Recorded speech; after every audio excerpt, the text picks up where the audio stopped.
একটা সম্পর্ক সেখানেই সুন্দর যেখানে বিশ্বাস, ভরসা আর ভালোবাসার সম্মান আছে। আছে একে অপরের প্রতি শ্রদ্ধা, যত্নশীলতা ও দায়িত্বশীলতা। সম্পর্কের মানে এই নয় সবসময় একে অপরকে বুঝতেই হবে, মাঝে মধ্যে ছাড় দিতেও শিখতে হয়। মূলত সম্পর্কের কদর করাটা ভীষণ জরুরি। একটা সম্পর্কে ভালোবাসার সাথে মান অভিমান হবে, কথা কাটাকাটিও হবে, হঠাৎ রেগে দূরত্ব তৈরিও হবে। কিন্তু এই দূরত্ব যত তাড়াতাড়ি সম্ভব ঘুচিয়ে নিতে হয়।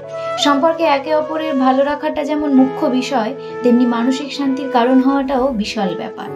প্রতিটি সম্পর্কে কথা ছোড়াছুড়ি হয়, অভিযোগে ঝুড়ি নিয়ে বসে যাওয়া হয়। হয়তো ভালোবাসার কমতিতে এমনটা ঘটে, অধিকারের জায়গা থেকে অভিযোগ আসে। এটুকু না ঘটলে অপর দিকের মানুষটা কি করে বুঝতে পারতো তার জন্য কতটা ভালোবাসা আছে প্রিয়জনের মনে? যে ভালোবাসার সামান্য কমতিতেই হুলস্থুল কাণ্ড পড়ে যায়। একটা সম্পর্ক শুধু সম্পর্কই হয় না, যেখানে আত্মিক টান থাকলে সম্পর্কটা অন্যরকম সুন্দর হয়।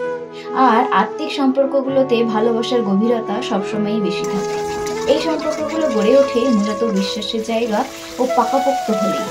তাই সম্পর্কের বোঝাপড়া দিন দিন বাড়তে থাকে। সামান্য ঝড় এই ভালোবাসার গল্প থামিয়ে দিতে পারে না। যত দিন যায় ভালোবাসা তত বৃদ্ধি পায়, কমে না কখনো।